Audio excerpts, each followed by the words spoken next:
यह शादीशुदा औरत अपने पति को धोखा दे रही थी, जो हर रात अपने बॉयफ्रेंड को घर बुलाकर उसके साथ सुहागरात मनाती है। कहानी की शुरुआत अंजलि नाम की एक खूबसूरत औरत से शुरू होती है। अंजलि की शादी सुरेश से हो चुकी है। सुरेश काम के चलते दूसरे शहर रहता है। फिलहाल अंजलि उसके बॉयफ्रेंड दर्पण से फोन पर रोमांटिक बातें कर रही होती है। दर्पण कॉलेज में अंजलि का जूनियर था और अब उसका बॉयफ्रेंड बनकर बैठा है। जब भी दोनों को मौका मिलता है, अंजलि उसके बॉयफ्रेंड को रात में उसके घर बुलाती है और उसके साथ नाजायज रिश्ता बना लेती है। अंजलि को दर्पण से यही चीज चाहिए होती है, लेकिन अंजलि की प्यास हर दिन बढ़ती चली जा रही है और उसका मन दर्पण से नहीं भर रहा है। दर्पण कहीं ना कहीं कम पड़ने लगा है। दर्पण बताता है कि वह आज रात अंजलि के घर आने वाला है, लेकिन अंजलि उसे मना करती है। फिर दोनों फोन पर काफी देर तक प्यार की बातें करते हैं। अंजलि के घर उसका ससुर, उसकी सास और अंजलि का एक छोटा बेटा यह लोग रहते हैं। अंजलि की सास बूढ़ी हो चुकी है और हर समय बिस्तर पर ही पड़ी रहती है। फिलहाल सास की देखरेख रीना नाम की केयरटेकर कर रही होती है। अंजलि का ससुर उसकी पत्नी से बहुत ही ज्यादा प्यार करता है। वह उसके लिए कुछ भी कर सकता है, जबकि उसकी एक आंख डैमेज हो चुकी होती है और उसे एक आंख से नजर नहीं आता। साथ ही उसे ठीक से सुनाई भी नहीं देता। जब भी बलवंत को टाइम मिलता है, वह उसकी पत्नी के पास बैठकर उससे प्यार भरी बातें करता है। इधर अंजलि को उसकी सास की सेवा करना बिल्कुल भी पसंद नहीं है और उसी ने रीना को काम पर रखा होता है। वह तो दिन रात बस दर्पण के साथ क्रिकेट खेलना चाहती है। उसके अंदर एक आग है जो ठंडी होने का नाम ही नहीं ले रही और इसी के चलते वह उसके बॉयफ्रेंड के साथ कभी कॉल पर कभी वीडियो कॉल पर रोमांस करती रहती है। अंजलि ने शादी होने के बाद कुछ दिनों तक उसके सास की सेवा की, लेकिन कुछ दिन सेवा करने के बाद अंजलि को यह काम करना बिल्कुल भी पसंद नहीं आता। अंजलि शादी से पहले जॉब किया करती थी, लेकिन शादी हो जाने के बाद उसे जॉब छोड़ना पड़ा। फिर एक रात रीना उसकी सैलरी मांगने अंजलि के पास आती है। साथ ही वह बताती है कि उसे कुछ दिनों की छुट्टी चाहिए। वह उसके गांव जाना चाहती है। अंजलि रीना को उसकी सैलरी दे देती है और सोचने लगती है कि रीना के जाने के बाद घर का काम कौन करेगा। बुढ़िया की सेवा मुझे ही करनी होगी और दूसरी कोई काम वाली बाई मिलेगी भी नहीं। दूसरे दिन जब बलवंत और अंजलि उसके सास की साफ सफाई कर रहे होते हैं, तो उसकी सास के पास से बहुत ही बुरी बदबू आ रही होती है। इसी के चलते अंजलि को वोमिटिंग होने लगती है। वह ठीक से खाना भी नहीं बना पाती। उसे खुद पर बहुत गुस्सा आने लगता है। वह सोचने लगती है कि वह किस जंजाल में फंस चुकी है और वह डिसाइड करती है कि वह उसके बेटे को उसके मायके भेज देगी।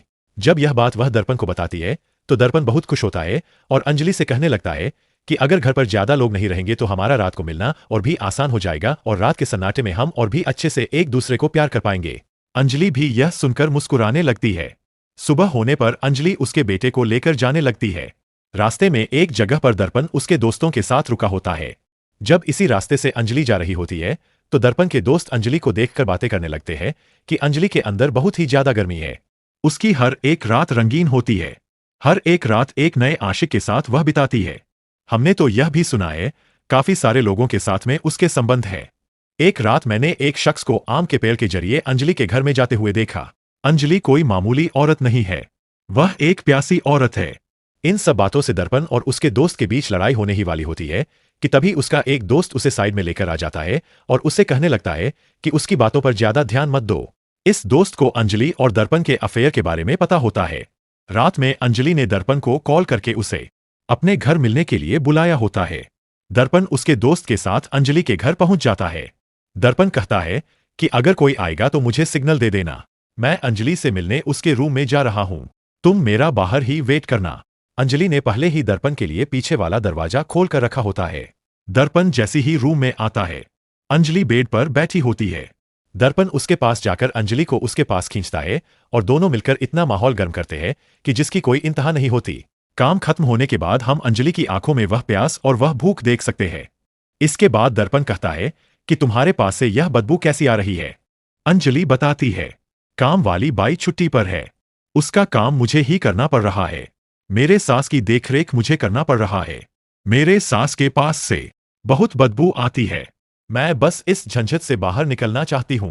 दर्पण, क्या तुम मेरी एक मदद करोगे? दर्पण कहता है, मुझे क्या करना होगा? अंजलि कहने लगती है, जिस हालत में अभी मेरी सास है उसे बहुत ज्यादा तकलीफ है। क्यों ना हम उसे मार दें और उसकी तकलीफ हमेशा के लिए दूर कर दें। अगर से मेरी सास मर गई तो यह हमारे लिए फायदे का सौदा साबित होगा। सास के मरने के बाद मेरा ससुर अपने आप ही मर जाएगा। अंजलि की बातें सुनकर दर्पण शॉक हो जाता है और वह डर रहा होता है, लेकिन अंजलि से मिलने की हवस के चलते वह हाँ कह देता है। फिर आधी रात में दोनों सास को मारने उसके कमरे में चले आते हैं। अंजलि एक कपड़े के सहारे से उसके सांस का गला दबाने लगती है। इस समय बुढ़िया नींद से जाग जाती है, लेकिन वह कुछ नहीं कर सकती। अंजलि दर्पण से कहने लगती है कि वह उसकी मदद करे और कुछ ही देर में बुढ़िया मर जाती है। इसके बाद अंजलि उसके रूम में आ जाती है और शीशे में उसका चेहरा देखकर रोने लगती है। उसने जो किया है उसे उसका पश्चाताप है। वह दर्पण के पास आकर कहती है, सुबह होने पर मैं रोने का नाटक करूंगी, चीखने चिल्लाने लगूंगी और सबको लगेगा बुढ़िया की हालत बिगड़ जाने की वजह से वह मर गई। इस तरह हम पर कोई शक नहीं करेगा। तभी अंजलि को याद आता है कि जिस कपड़े से उसने बुढ़िया को मारा है वह कपड़ा लाना भूल गई। वह कमरे में इधर उधर कपड़ा ढूंढने लगती है, लेकिन उसे वह कपड़ा कहीं पर भी नहीं मिलता। उसे बलवंत पर शक आता है कि शायद उसने उस कपड़े को लिया हो, लेकिन जब वह बलवंत के पास जाती है तो देखती है कि बलवंत तो आराम से सो रहा होता है। ऊपर से उसे ठीक से सुनाई भी नहीं देता। अंजलि सोचने लगती है कि शायद उसने वह कपड़ा कहीं पर रखा हो और भूल गई हो। इस टेंशन से बाहर आने के लिए यह दोनों दोबारा एक दूसरे के करीब आते हैं। अंजलि उसके शरीर को दर्पण के हवाले कर देती है और दर्पण उसके अंदर की गर्मी शांत करने लग जाता है। इसके बाद रात में ही अंजलि दर्पण को घर से बाहर भेजने लगती है। दरवाजे के पास आने पर वह देखती है कि किसी ने दरवाजे को बाहर से बंद कर दिया होता है। अंजलि को लगता है शायद उसके ससुर ने बाहर से दरवाजा बंद किया हो, लेकिन दूसरे दरवाजे के पास जाने पर यह भी दरवाजा बंद होता है। अब अंजलि को लगने लगता है कुछ तो गड़बड़ है और घर की लाइट भी किसी ने बंद कर दी होती है। लाइट स्विच भी काम नहीं कर रहा होता। फिर जब अंजलि सीरियां चढ़कर कमरे में देख रही होती है तभी एक दरवाजा अंजलि के सर पर गिर जाता है और वह नीचे गिर जाती है और जख्मी हो जाती है। अंजलि की चिल्लाने की आवाज सुनकर दर्पण उसके पास जा ही रहा होता है कि तभी उस पर भी कोई हमला कर देता है। दोनों भी बुरी तरह जख्मी हो चुके हैं। अंजलि जान चुकी है कि कोई तो इस घर में है जो हमें मार देना चाहता है। तभी हमें पता चलता है कि इस सबके पीछे बलवंत है। दरअसल जब यह दोनों बुढ़िया को मार रहे होते हैं तब बलवंत की आंख खुल गई थी। वह बुढ़िया को चेक करने उसके रूम में गया था और उसने देखा था कि बुढ़िया मर चुकी है। यह देखकर वह बहुत रोता है। जब यह बात बताने वह अंजलि के पास जा ही रहा होता है तो देखता है कि अंजलि एक आदमी से बात कर रही होती है।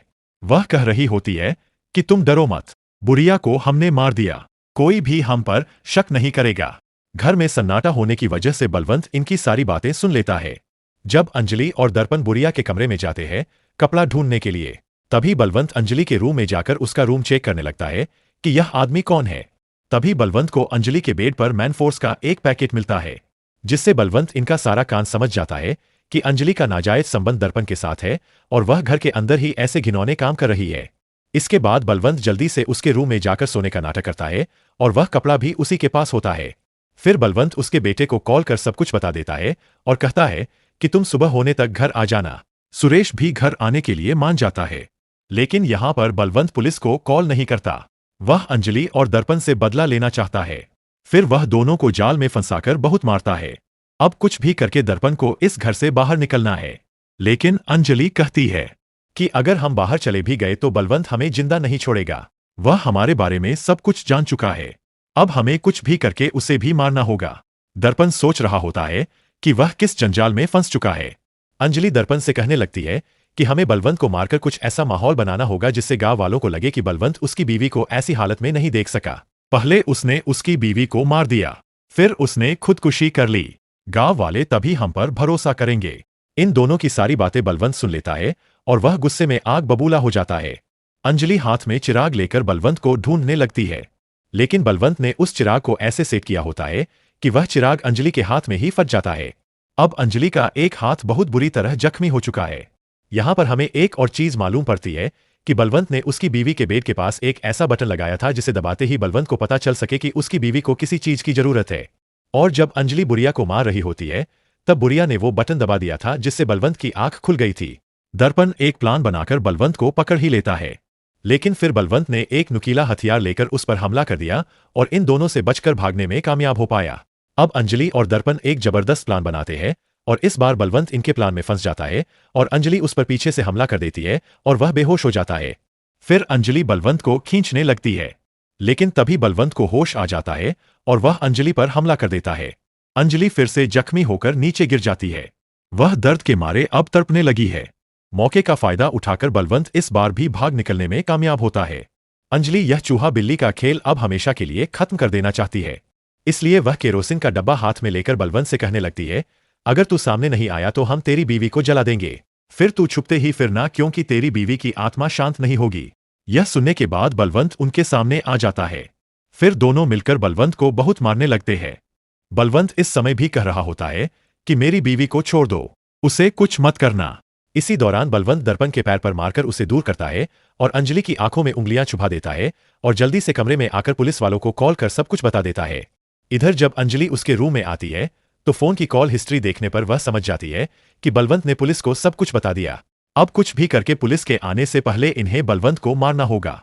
इसलिए अंजलि दर्पण से कहने लगती है कि बाहर तुम्हारा दोस्त है, उसे अंदर बुलाओ। दर्पण कहता है वह अंदर कैसे आएगा, सभी दरवाजे बंद है। अंजलि कहती है उसे कहना घर के पीछे जाकर आम के पेड़ के जरिए घर के अंदर आए। यह सुनकर दर्पण के सब कुछ समझ में आ जाता है।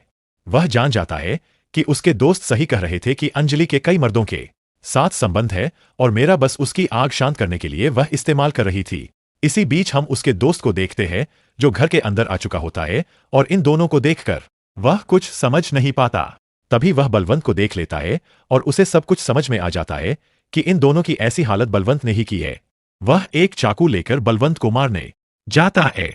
बलवंत ने पहले ही जमीन पर तेल डाल दिया होता है जिससे उसका पैर फिसल जाता है और वह भी जख्मी हो जाता है। फिर बलवंत उसके दोस्त के सर पर वार कर उसे मारता है। अब अंजलि काफी ज्यादा डर जाती है। वह जल्दी से उसके रूम में जाकर उसके हस्बैंड को कॉल कर बताने लगती है कि घर में एक आदमी घुस आया है, उसने मम्मी पापा दोनों को मार दिया और मुझे भी बहुत जख्मी कर दिया है। मैं बहुत मुश्किल से आपको कॉल कर पाई हूं, आप सुबह होने से पहले घर आ जाइए। दर्पण अंजलि की बातें सुन लेता है और उससे हाथापाई करने लगता है। अंजलि का प्लान होता है कि दर्पण को इन सब में फंसाकर वह बचना चाहती है। अंजलि दर्पण को छोड़कर यहां से चली जाती है। इसके बाद जब दर्पण एक रूम में जाता है तो उसके सर पर गैस सिलेंडर गिर जाता है और वह वहीं पर मर जाता है। इधर अंजलि बलवंत को मारने की कोशिश करने लगती है, लेकिन बलवंत किसी तरह अंजलि से बचते हुए दरवाजे के पास पहुंच जाता है और अपने मुंह से चाबी निकालकर डोर ओपन करके घर के बाहर आ जाता है। बाहर पुलिस भी आ चुकी होती है और सुबह भी हो जाती है। घर के सभी जख्मी लोगों को एम्बुलेंस में डालकर हॉस्पिटल ले जाते हैं। तभी अंजलि का हस्बैंड सुरेश भी घर पहुंच जाता है। घर के अंदर ऐसा नजारा देखकर वो भी अचंभे में पड़ जाता है और हम यहां पर देखते हैं कि बलवंत ने उसकी बीवी की साफ सफाई बहुत ही अच्छे से की होती है और उसके कपड़े भी चेंज कर दिए होते हैं। और इसी के साथ यह कहानी यहीं पर समाप्त होती है।